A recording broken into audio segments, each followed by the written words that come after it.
en el Hotel Málaga Palacio quedamos una mañana mágica de enero con Lola Salamanca. ¿Qué hizo que fuera mágica? Lola. Lola puso la magia. Y Somos Luz Televisión tuvo la fortuna de grabar ese momento para el recuerdo y la reflexión. Les invitamos a escuchar este bello testimonio en el que ella nos cuenta cómo fue y vivió su proceso personal de reconexión con su linaje.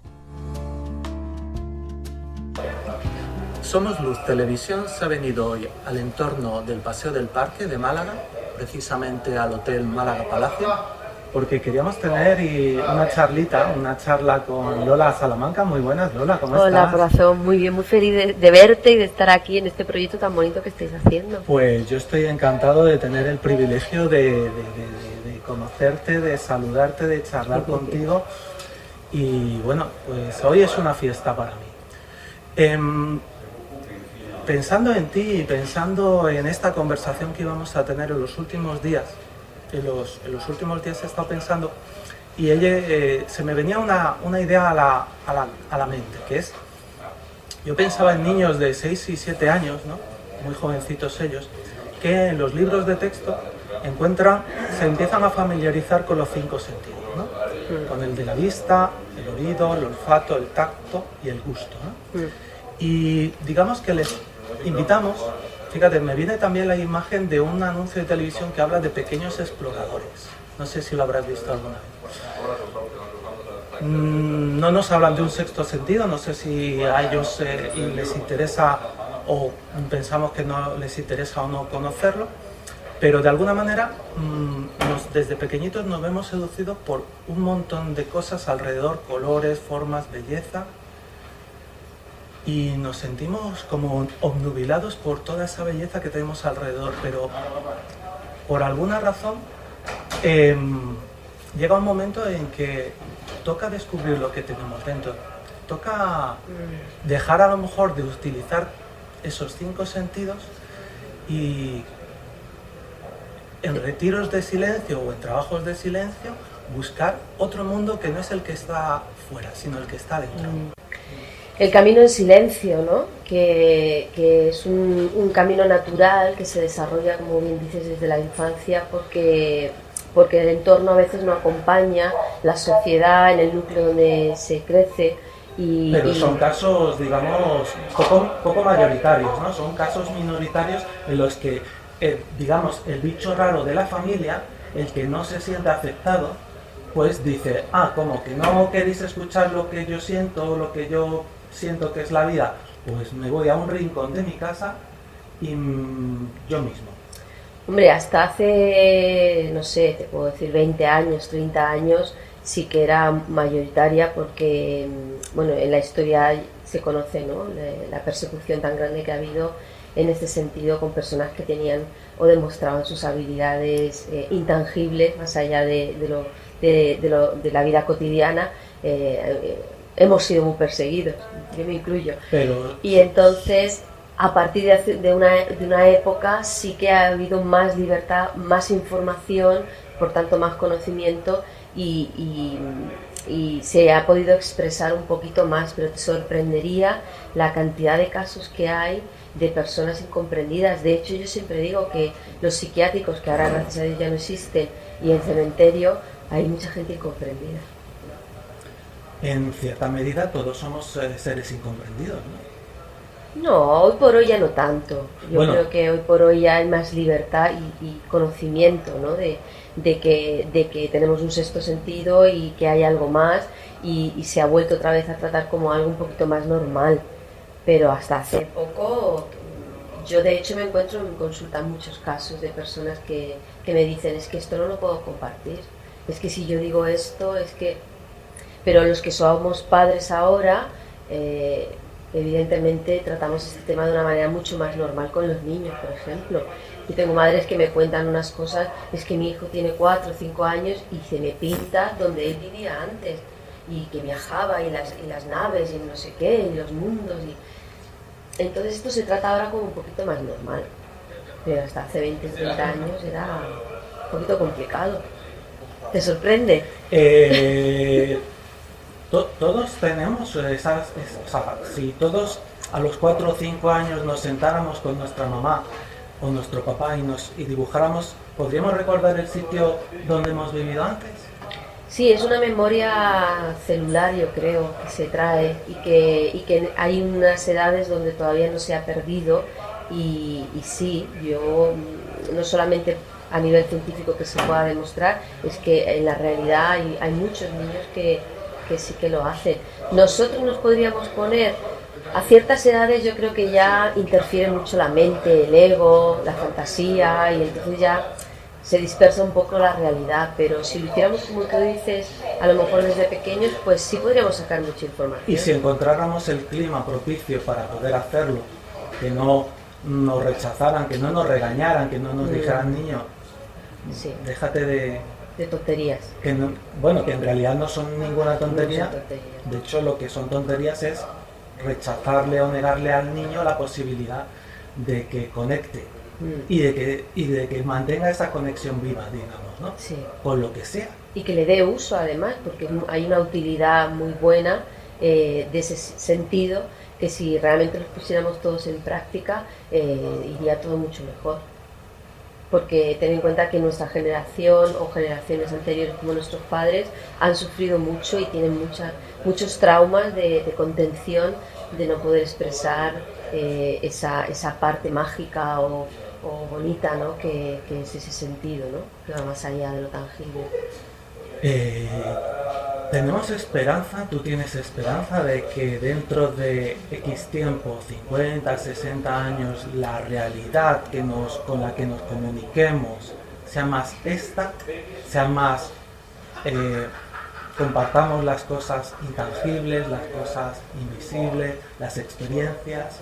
¿Tú crees que nos vamos a permitir como sociedad hacerlo? Yo creo que ya lo estamos haciendo. Yo creo que, fíjate, tú tienes este gran proyecto, ¿no? que va a llegar y que llega a muchísimas personas alrededor del mundo. O sea, hoy por hoy la tecnología nos está haciendo que nuestra casa sea el mundo, ya no tu ciudad o tu núcleo familiar, sino el mundo, ¿no? Entonces, llevamos muchos años sembrando una semilla de luz que está dando frutos, porque muchas personas ya hablan de esto de una manera natural. Que esto llegue de una manera clara a los gobiernos, instituciones, a lugares donde ya está. Todavía, yo conozco casos que me cuentan que todavía no se llega a hablar con naturalidad 100%, porque el tema central es mucho más político, institucional y tal.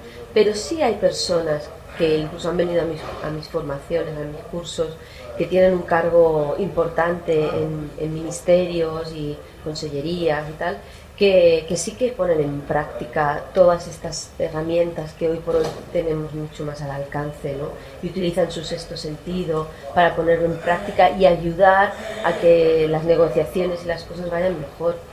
¿Qué es el sexto sentido entonces? Pues la parte, el sexto sentido es ese sentido que tenemos, esa sensación o esa capacidad de percibir lo intangible. Y cuanto más se atiende a ella, más se desarrolla. Claro, evidentemente. Y de hecho, cuando se oprime o se quiere tapar o mutilar, la persona puede llegar a enfermarse y en muchos casos morir y todo. Investigando en la persona, en la trayectoria de Lola Salamanca, tiene una trayectoria muy interesante y hay varios momentos clave en ella, pero a mí me gustaría ir ahora a viajar momentáneamente a un viaje que tú haces donde te tomas contacto con, podría ser la semilla de lo que ahora de los proyectos que ahora estás teniendo con el silencio. Es una experiencia de silencio que vives en Asia. En concreto, ¿dónde fue? Bueno, en Asia hay uno de los ashram del linaje de Siddha. Siddhas en sánscrito significa lo perfecto. Entonces yo contacté con este camino, yo creo que ya lo traía, ¿no?, en mí, porque desde niña escribía muchas cosas que luego cuando leí en sus libros pude reconocer como algo que yo ya estaba escribiendo. Era muy familiar y entonces yo siempre digo que puedo decir que pertenezco a este linaje porque a mí se me ha demostrado de esta manera. No es algo que por una moda o porque estaba desesperada me voy a apuntar a hacer yoga o meditación trascendental, ¿no? Que tampoco está nada mal. Que no está nada mal, pero en mi caso, claro, también uno tiene que hablar con consecuencia, ¿no?, y de causa, y entonces yo lo digo, o sea, no solamente que también fue en un momento muy específico porque estaba muy enferma con la fibromialgia, pero anteriormente, desde niña, como te digo, estaba escribiendo cosas que yo sabía que eso no lo estaba escribiendo yo conscientemente, y entonces pude contactar. Pero yo fui a Estados Unidos. Primero fue Estados Unidos. Fue Estados Unidos porque la maestra del linaje estaba allí. Entonces, pues fue como una cita que tuvimos, el vernos allí, y esto fue lo que abrió las puertas a lo que soy hoy por hoy, realmente. Porque me dio, no solamente fue un rescate en mi vida súper importante, sino que dio el sentido, de ese sexto sentido, le dio su lugar, le dio la dirección y le dio la importancia que hoy por hoy tiene. ¿Cómo fue? ¿Puedes contarnos en unos minutos cómo sucedió todo aquello? Quiero decir, Lola Salamanca está en España. Sí, además trabajaba en los medios de comunicación. Trabajabas en los medios de comunicación, pero no me refiero al proceso estrictamente a la enfermedad, que digamos que fue un trampolín. Un trampolín. Hay un momento en el que decide subirse Lola a ese trampolín, oscilar sobre esa y lanzarse. Eso es lo que a mí me interesa en este momento. ¿Cómo tomas contacto con esa maestra del linaje con el que tú te sentías conectada? ¿Cómo fue?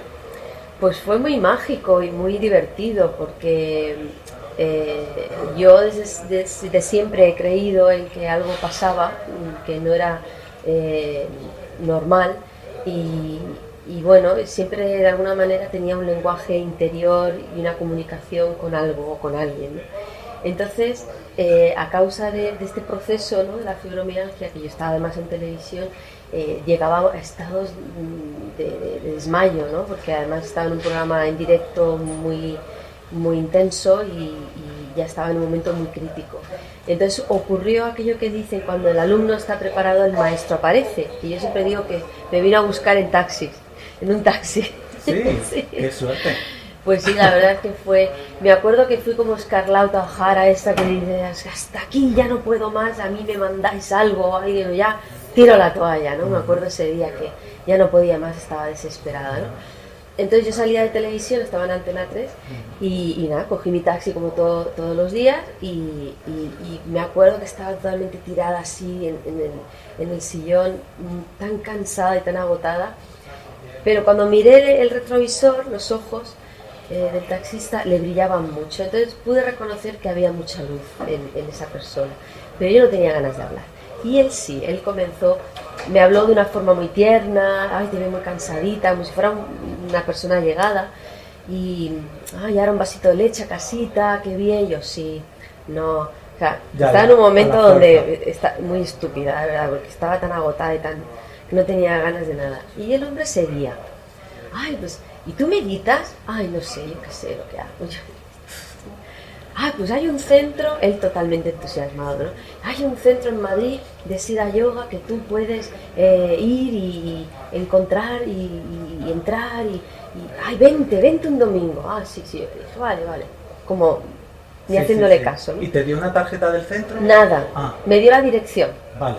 Y yo vivía a 2 calles, bueno, en el centro de Madrid.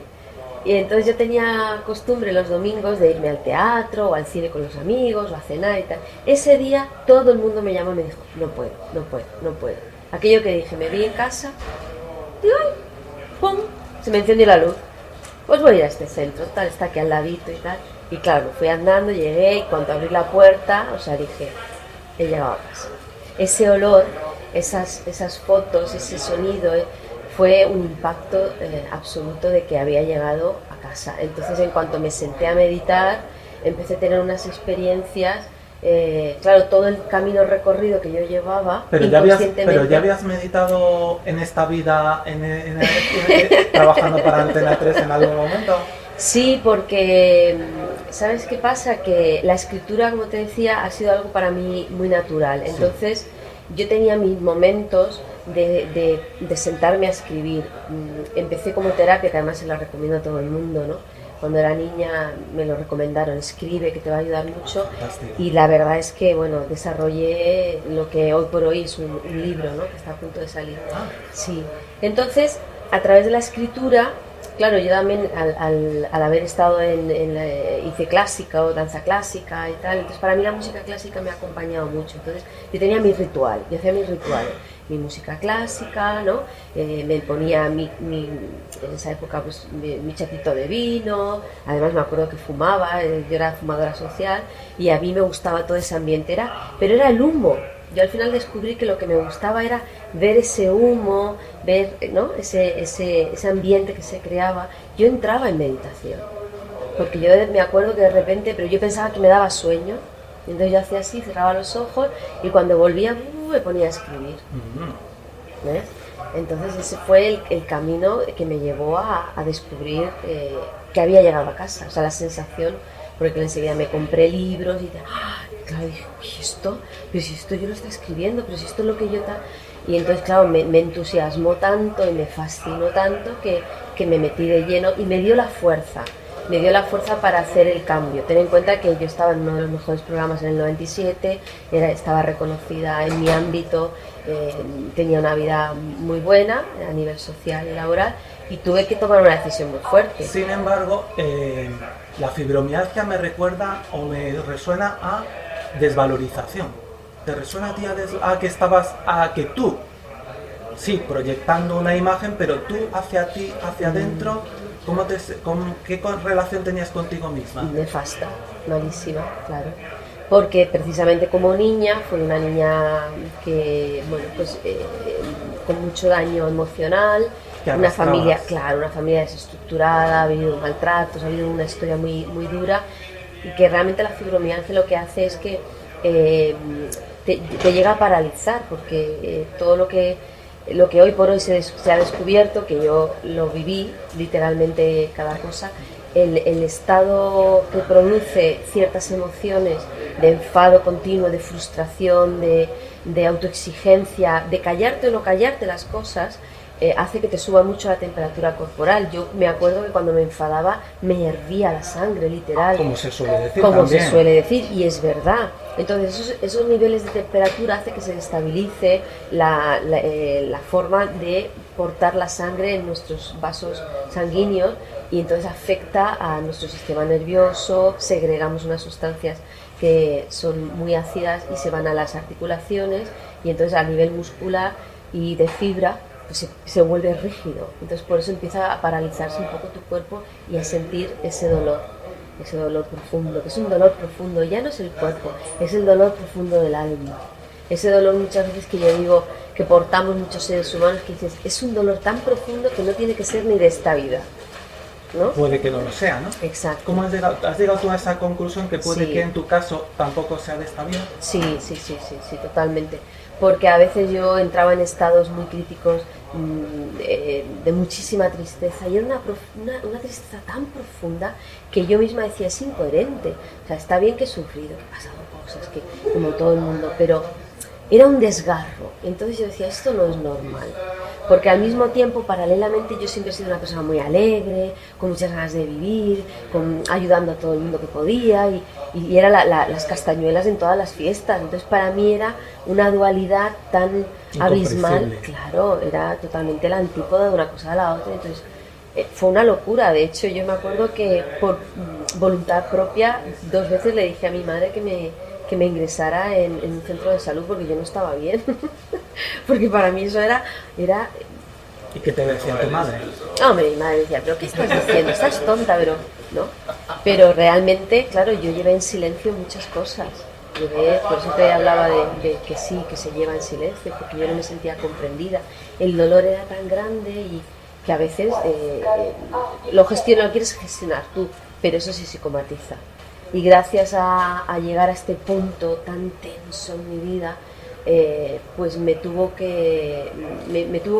la vida que plantear la decisión de vivir o morir, porque iba directa a una silla de ruedas y para el resto de mi vida. Yo me quedé encorvada, no podía caminar, no podía levantar, no, tuve que aprender a lo más cotidiano del cuerpo, locomotora, subir una escalera, sentarme. Para mí era un mundo de la rigidez tan grande. Entonces, claro, el proceso me llevó a que al límite, como muchas veces nos pone la vida, y tuve que decidir. Entonces se cruzó en este punto de inflexión este taxista y a partir de ahí... Que alguien lo enviaría. Sí, el maestro, como dicen, ¿no? Y a partir de ahí fue más fácil. ¿Te convertiste en asidua de ese centro que estaba a 2 calles de tu casa? Sí. Posteriormente te gustó aquello tanto que decidiste ir a conocer en persona a aquella maestra de este linaje en Estados Unidos. Más que decidir, fue una cita que ella... Ten en cuenta que yo empecé como entre comillas, de cero, claro. Porque aunque yo hacía cosas o mi alma trajera ya una información concreta, para mí aquello era como... No era nuevo, pero sí era nuevo. Entonces había un lenguaje, el sánscrito, había unas enseñanzas que aunque eran familiares en mí, pero habían experiencias más allá de lo tangible que para mí eran nuevas. Entonces yo entré, me acuerdo que fue en marzo del 97, hice 2 cursos y en agosto me fui a Estados Unidos, pero es que fue a través de una meditación, donde de repente vi a los maestros del linaje y la que hoy por hoy está viva me dijo: te espero en agosto aquí. Entonces fue un momento muy duro también, porque en ese momento apareció el amor de mi vida, fíjate, y bueno, y tuve una experiencia bastante dura, porque bueno, porque fue una historia de amor muy intensa, pero hubo engaño, entonces se rompió, y justo otra vez en esa ruptura se rompió mi cuerpo, se rompió el corazón, entonces dije: me voy. ¿Sería entonces el amor de tu vida? De otras vidas, a lo mejor. Vale. Pero fueron en los quiebres, en esas rupturas desgarradoras que son. Digamos que esa persona introdujo en el cóctel un nuevo ingrediente. Claro. Para darle incluso más temperatura. Pues me faltaba algo. Exactamente. Bueno, te faltaba algo, y desde luego seguro que lo puso cuando lo has llamado el amor de tu vida. Entonces te trasladaste en agosto, fuiste, y tuviste esa cita con esa mujer. Sí. ¿Qué pasó en aquella cita? ¿Qué pasó en aquellos días? Pues mira, la primera vez que fui como, bueno, turista, por así decirlo. A curiosear.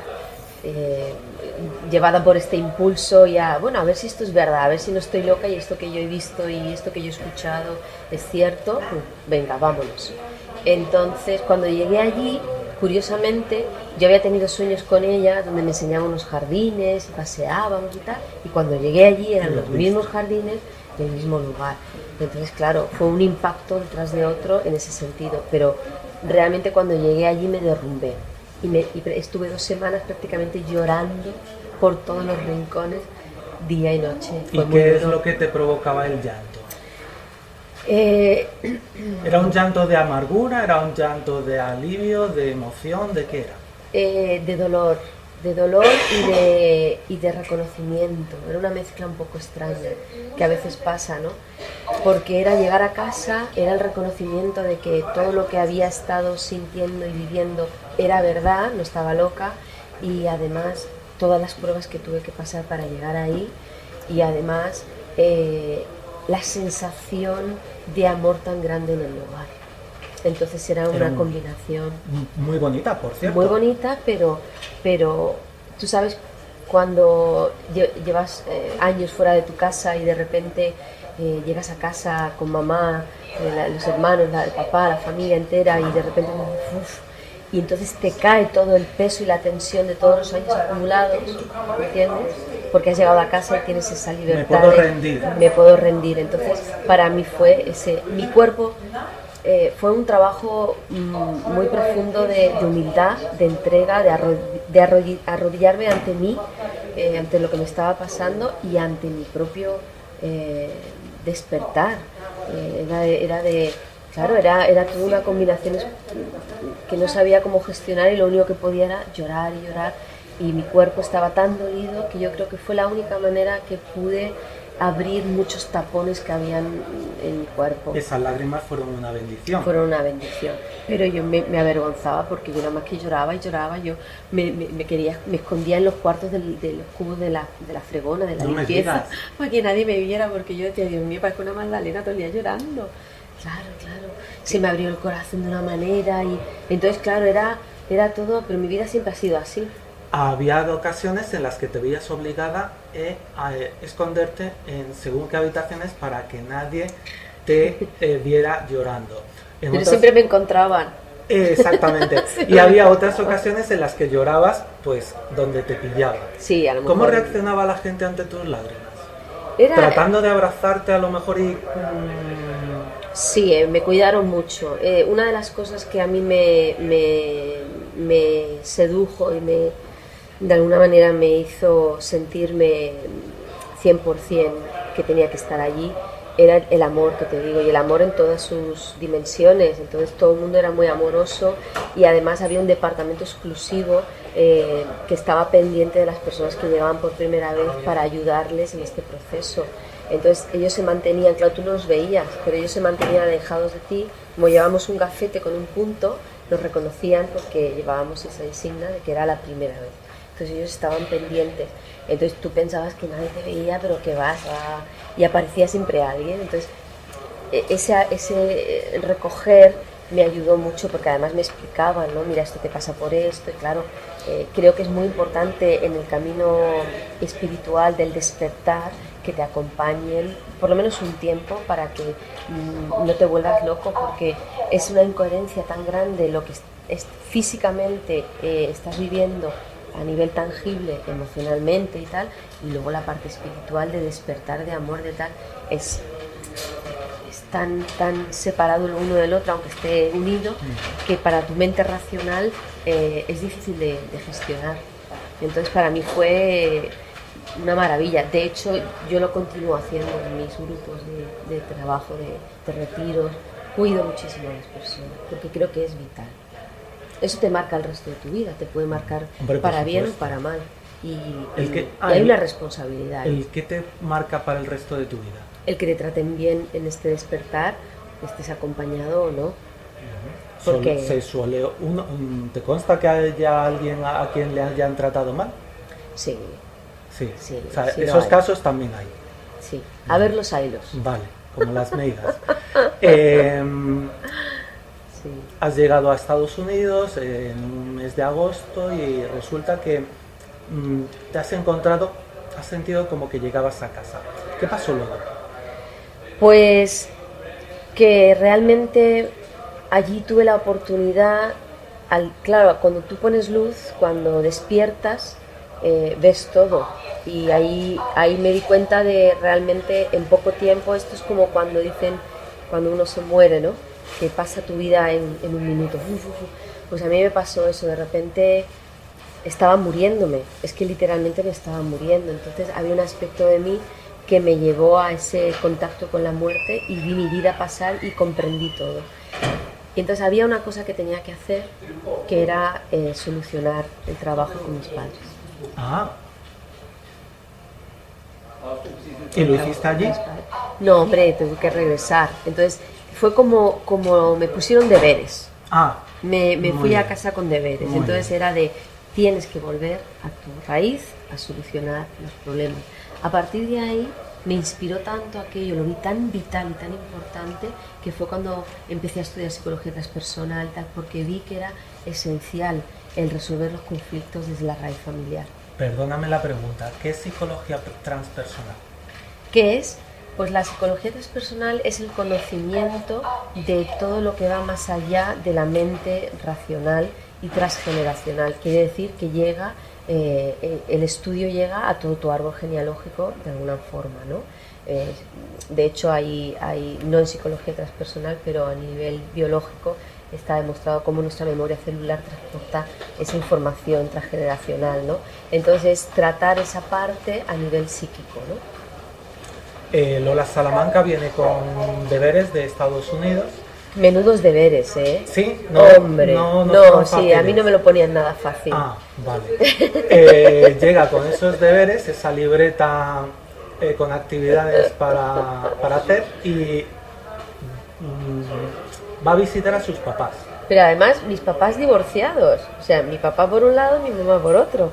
Mi mamá cuando me vio llegar... ¿Hubiera sido más sencillo que hubieran estado los dos juntos? Hoy no se hubiera sido yo creo que ahí se hubiera levantado la Quinta Guerra Mundial. Porque a lo mejor tenías conflictos diferentes que sanar con tu papá. La cuarta, la quinta y la sexta hubiera sido ahí. Digo que a lo mejor había conflictos diferentes con tu papá y tu mamá. Hombre, siempre son diferentes, siempre son diferentes. Lo que pasa que era algo, ten en cuenta, yo me fui de casa muy jovencita porque empecé a trabajar en televisión, claro, desde muy pequeña. Entonces a los 18 me trasladé a Madrid a dedicarme al 100% y yo nunca más volví. Entonces mi madre cuando me vio llegar me dijo, ¿estás enferma? ¿Te pasa algo? ¿Tú qué haces aquí? Con dos maletas además. Porque cuando regresé de Estados Unidos yo había empaquetado todo, lo había dejado en casa del maquillador del programa de televisión que me dejó una habitación y entonces en ese momento empecé a regalar cosas, lo di todo. No necesitabas todas esas cosas que habías acumulado. Lo regalé todo, me quedé con 2 maletas, pero todo quiere decir todo. Y me costó, no te crees que fue tan fácil, me hice un poco la loca. Vale. Y te cuento. Claro, yo ya había dejado televisión, ¿no? Venga, pues, pero seguía, claro, pero me llamaban de trabajos. ¿Y cuál de ellos era peor? ¿Cuál de ellos era peor? Pero yo seguía en Madrid, ¿no? Y un día salgo con una amiga a tomar algo, a cenar y no sé qué, y ya pues nos animamos, pues venga, vámonos de fiesta, tal. Y ahora pues, unas horas no sé, eran las 2 de la mañana, las 3, y estábamos en Bravo Murillo, una calle muy grande de Madrid, no había ni un coche. ¿Y cómo vamos? Vamos al centro, pero andando desde aquí y tal, ni un taxi, no pasaba nadie. Y de repente al rato viene un taxi. Lo paramos, abro la puerta, el mismo taxista que me había cogido en Antena 3. Que te había dado... Bueno, yo me quedé blanca, imagínate, porque a mí aquello me impactó. O sea, no hay taxistas en Madrid. Y me senté, me acuerdo que íbamos muy contentas, a mí se me fue todo el contento. Mi amiga, ¿qué te pasa? Yo no podía ni hablar. Y aquel me miró me diciendo, ¿qué haces aquí? Y yo, nada, que nos vamos llévanos al centro. A estas horas, hice como un papa. ¿A estas horas? ¿Dónde vas? Y de repente me suelta. ¿Tú no tenías que ir a casa con tus padres a solucionar algo? Mira, ahí se me cortó la vida. Dije, ¿esto es verdad? No lo sabía nadie. Imagínate. Entonces dices, ¿no crees? Pues toma, en toda la boca, como dicen.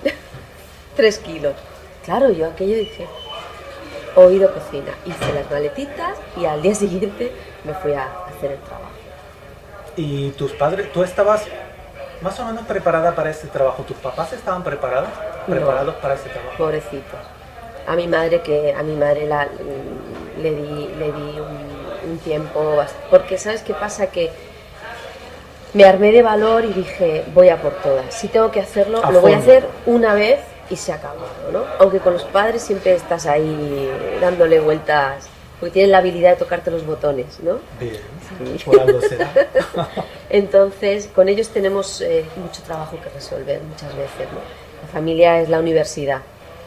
Y entonces, claro, yo llegué a casa con una relación muy tóxica, donde de repente me instalaba en su casa y yo tenía que ir a solucionar. O sea, yo iba con trabajo, entonces yo todos los días, me acuerdo que antes de salir de la habitación, que era mi templo, yo meditaba, me preparaba, pedía ayuda, solicitaba todo, por favor ayudarme, tal, lo que tengo que hacer. Y cuando abría la puerta era como salir al mundo, en casa de mi madre. Y entonces yo todos los días era un trabajo consciente, pero claro, había muchas cosas que habían en mi cuerpo calladas que no había dicho. Entonces yo las dejé salir. y a veces parecía la niña del exorcista, porque tenía hasta convulsiones. Era tal lo que había retenido en mi cuerpo que mi cuerpo convulsionaba. Y claro, mi madre me veía y decía, ¿qué le pasa a mi hija? Y si se acercaba yo nada más que quería pegarla, porque tenía tanto coraje dentro. Imagínate. Entonces no fue fácil, yo la admiro por muchas razones, ¿no? Porque no ha sido su vida tampoco nada fácil. Y yo también fui con una bolsa bastante llena. Entonces ella tuvo una entereza tremenda para aguantar el golpe, porque fue un golpe fuerte. Pero yo no lo necesitaba, porque era eso o enfermarme. Yo literalmente sentía que me estaba provocando un cáncer de estómago o de lo que fuera. Porque es que yo desde niña tenía ardores. Yo el Almax me lo bebía a diario, era un ardor continuo, unas jaquecas que me volvía loca. Entonces, claro, son muchos años, llega un momento en que te empiezas a provocar son síntomas que llega a una patología que se puede cronificar y provocarte un tumor, evidentemente. Entonces, yo tenía que expulsar aquello, y a veces lo puedes expulsar tú solo y otras veces necesitas estar delante de la persona, ¿no? Entonces, una vez que terminé con mi madre... A eso me refería. Me fui con mi padre. Ahí va yo. ¿Tu papá y tu mamá vivían en la misma ciudad? En esa época, uno en Murcia y otro en Cartagena. Vale. Cerquita. ¿Te tuviste que trasladar entonces a casa ahora de tu papá? Imagínate, mi padre casado de segunda. Papá sorpresa. Papá sorpresa, vengo a pasar unos días contigo. O unos meses. Claro, a la mujer no le gustó nada tampoco, Ajá. evidentemente. Pero sí. Y una de las cosas que hice fue cuando se fueron, iban a hacer no sé qué y estaban todo el día afuera, y aproveché y les limpié la casa. Anda, como regalo. No sabía cómo hacerlo con él porque no teníamos tiempo de estar solos, no tenía la confianza porque yo a mi padre lo dejé de ver desde niña y lo vi muy puntual. No era esa relación, aunque había mucho más afinidad que con mi madre, pero no se daba, no sé, era como más complicado, ¿no? Y ya tenía una esposa con la que yo también tenía que respetar, no podía llegar, y entonces era un cuadro un poco difícil, porque además, consciente de lo que estaba haciendo, me sentía responsable de provocar algo más allá de mi propia historia que le perjudicara su relación, un terremoto. Entonces yo me puse a limpiar la casa, digo, voy a limpiar. A ver si ocurre algo. Y bueno, ayudó mucho ese acto, ese simbolismo que tuvo, que llegó a hacer cositas importantes, pero bueno, no terminó ahí el trabajo, ¿no? De hecho, hasta hoy en día sigo de otra manera, no es un trabajo de dolor, sino ya de acompañamiento, de amor, de cariño y de retomar una relación sana que se nos había quedado por ahí perdida. Vuelvo a la cuestión, ¿cómo ellos también se sanaron con tu ejercicio de sanación? Sí, de hecho nosotros cuando uno hace el trabajo influye directamente a todo el árbol genealógico. Es como quitar del racimo de uva esa uva que hace que las demás se muevan, por radiestesia, por la radiación, por la onda expansiva. ¿Tienes hermanos? Tenía uno que falleció. Falleció cuando tenía 20 años él y yo 18. Falleció en la cama. Él tenía una hepatitis, la hepatitis C. Lo que pasa es que él sufrió mucho más la separación. Él era, yo creo que más débil que yo en personalidad y en carácter, y empezó a totear con el alcohol y las drogas. Entonces ahí tomó algo que estaba adulterado y se fue a dormir y le provocó un enema pulmonar y se murió. Sí. El problema fue mi madre que se lo encontró. Y ese dolor y ese shock se lo llevó tu mamá. Se lo llevó ella. Yo sabía que él se iba porque al ser hermanos la relación es distinta, ¿no? al de los padres con los hijos. Entonces yo a él lo veía, que él jugaba mucho con la muerte, él no quería... Los dos en definitiva siempre estábamos como diciendo, qué horror, qué es esto, ¿no? Porque no nos gusta. No nos gusta estos padres, lo que pasa, están siempre pegándose, peleándose, discutiendo. Entonces siempre los dos, lo que pasa es que él se lo tomaba más en serio que yo. Yo rezaba... Dramatizaba más, o sea, le llegaba más el drama. No lo sé, porque solamente el que lo siente y el que lo padece puede decirlo, ¿no? Pero los dos estábamos como bastante heridos en ese sentido y queríamos como irnos. Yo rezaba a algo para que me sacaran de ahí y él buscaba situaciones de riesgo para irse. Entonces era un niño muy bueno y claro, los que lo cogían lo utilizaban para otros eventos que terminó con la muerte.